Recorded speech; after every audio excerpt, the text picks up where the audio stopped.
figura paterna na sua vida?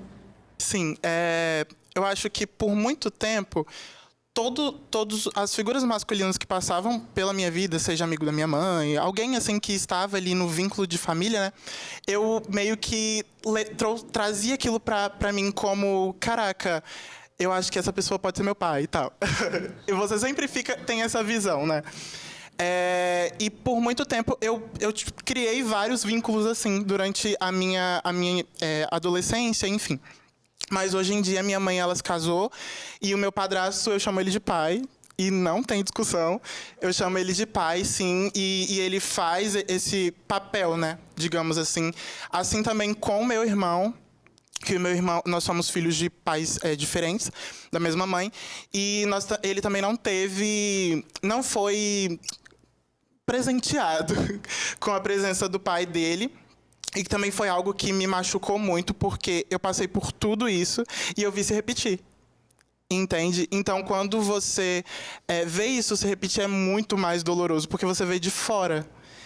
E aí, por vários momentos, eu surtava e falava, você tem que deixar o seu pai de lado e tal. E ele é uma criança, ainda ele vai fazer 12 anos. E minha mãe falava, cara, ele não vai entender. Tipo, agora ele não vai entender. Ele ainda é muito novo pra isso, sabe? E ele ficava, tipo, eu preciso falar com meu pai, eu quero falar com meu pai. Quando eles vinham aqui pro Espírito Santo, não, eu quero encontrar meu pai. E, tipo, o pai dele não queria ver ele. E se repetia e isso doía muito. Mas hoje a gente já tem o meu padrasto como a nossa figura paterna, assim, que faz muito por nós. E que hoje meio que não que apaga, sabe? Que eu acho que é aquilo, nunca vai se apagar. Mas que a gente tem um conforto melhor de falar, meu pai. Eu acho que hoje eu consigo falar com mais facilidade. Você trouxe um detalhe muito importante na sua fala, que eu quero que a Sátina explique como que as mães podem conversar sobre esse assunto com os filhos. Igual você bem disse, seu irmão tem 12 anos. Né? Então ele ainda tem essa esperança, né? Ele ainda tem isso dentro dele, mas você passou por isso, sua mãe sabe também da realidade e não vê luz no fim do túnel para essa realidade, né? E aí, Sátina, como que as mães conversam sobre esse assunto? Isso vai depender da idade de cada filho. Tá? Então, cada etapa do desenvolvimento, aquela criança entende uma coisa. Então, quando sua mãe fala, ele tem 12 anos, ele não vai entender aquilo, ela está falando a verdade. Realmente, ele não tem ainda experiências de vida, ele não tem ainda maturidade para compreender aquela informação. Talvez, mais lá para frente, ela possa chegar e falar, olha, infelizmente, o seu pai não quis estar com você. E aí ele vai parar e vai falar, poxa, tudo bem, pelo menos eu tenho aqui o meu padrasto, né? E por aí vai. Então, sempre vai depender da idade daquela criança. E, por favor, muito cuidado com a alienação parental. Né? A alienação parental, inclusive, tem lei que fala sobre alienação parental. A gente não deve nunca, tá, trazer, denegrir, falar mal daquele pai. Ah, mas ele é isso. Mas aquela criança, ela não é a pessoa que você tem que falar aquilo. Você fala isso para sua amiga, você fala isso para o seu parente, mas aquela criança tem a ideia do pai. Aquela ideia, quando é maculada, ela machuca. Então, a gente tem que tomar... Não é nem pelo sujeito, tá? É pela criança, protegendo a criança. Até porque ela não tem maturidade, né? Para decifrar tudo isso no mundo, na cabecinha dela. Imagina né? a situação de abandono. Eu estou sendo abandonada. Aquele sentimento caminhando com ela durante toda a sua vida. E ela não tendo maturidade para entender isso. Difícil. Agora a gente vai ver o relato do Tiago. Ele conheceu o pai com 11 anos e conta como foi esse tempo, né? E como eles estão agora. Olha aí. Eu tenho 19 anos. Conheci meu pai com 11 anos de idade. Antes disso, eu morei com minha bisavó, depois morei com minha avó, e aí eu sempre falei com ela, falei, bisavó, quem é meu pai? Me leva pra conhecer ele. E aí ela saiu onde ele morava e com 11 anos de idade, ela esperou eu crescer mais um pouquinho, com 11 anos de idade ela me levou pra conhecer ele, me levou na casa dele. E graças a Deus a gente tem uma amizade boa entre eu e ele, a gente não tem um contato diariamente, mas também eu não guardei uma mágoa dele também, porque eu entendo que coisas do passado ficaram no passado. Tô aqui também para desejar um feliz Dia dos Pais para todo mundo aí, todas as pessoas que têm seus papai em casa. Obrigada, Tiago, pela sua participação. Sátina, quem não teve a presença do pai na primeira infância, é possível restabelecer uma nova conexão, mesmo depois de certa idade?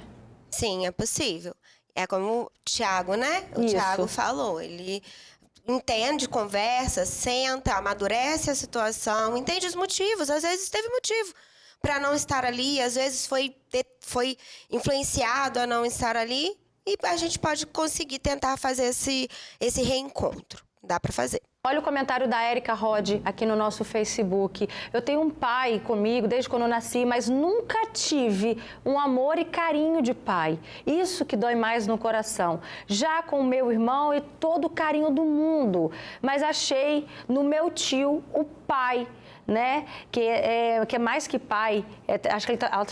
Enfim, vou tentar entender melhor aqui o finalzinho do seu comentário.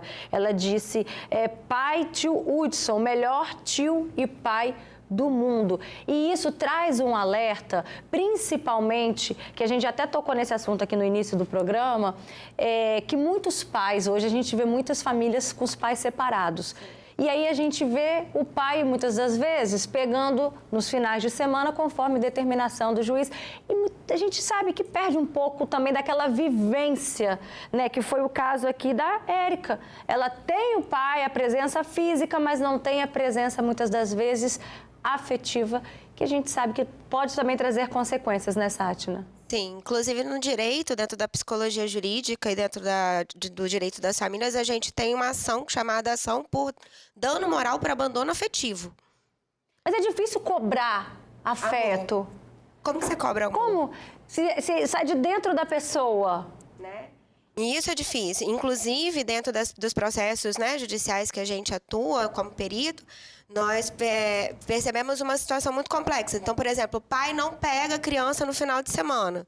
Aí a mãe fala, poxa, mas tem que pegar. Tá, mas qual que vai ser a punição para esse pai? A gente, hoje, a advocacia tem colocado, inclusive, multas pecuniárias, em dinheiro, pela não presença. Só que o dinheiro paga, amor, né? Então, eu acho que primeiro a gente tem que pensar, filho tem que ser desejado. Então, ter essa consciência de que a gente escolhe ter filhos. Não pode sair por aí fazendo filho e depois deixar no mundo. Tanto pais quanto mães, né? E, a partir disso, fazer a maternagem, fazer a paternagem com amor, com carinho. São pessoas que dependem da gente. Eles dependem da gente. Exatamente. E muita responsabilidade. Uma paternidade responsável. Davi, obrigada pela sua participação. A sua história é muito emocionante. Que você consiga, de alguma forma, encontrar, né, manter essa figura paterna para preencher de algum... Embora a gente já debateu aqui, né? Não é possível, de certa forma, mas que você consiga sempre se espelhar em alguma figura que para você tenha essa representatividade. Obrigada, viu? Obrigada, Sátia. Dessa vez vou fazer um pedido. Gente, eu quero mandar um beijo pro meu pai, que tá cuidando da minha neném pra eu estar aqui. Tá? Um beijo, seu careca, eu te amo. Um beijo, até mais. E olha só, a gente vai seguir aqui o programa com essa informação. Um casal passou momentos de sufoco, gente, em um bairro nobre aqui de Vitória. Eles foram vítimas de um roubo. Deixo para a nossa redação integrada de jornalismo aqui com Eduarda Neves, já está na tela do Fala Espírito Santo e vai trazer mais informações para a gente, né, Duda? Boa tarde. Oi, Roberta, boa tarde. Esse roubo foi flagrado por uma câmera de segurança na Mata da Praia. As imagens mostram a ousadia dos bandidos. Repare no alto do vídeo um carro branco dando marcha ré. No veículo estão os criminosos. Logo em seguida, aparece um casal andando tranquilamente pela calçada. Inclusive, o rapaz está mexendo no celular.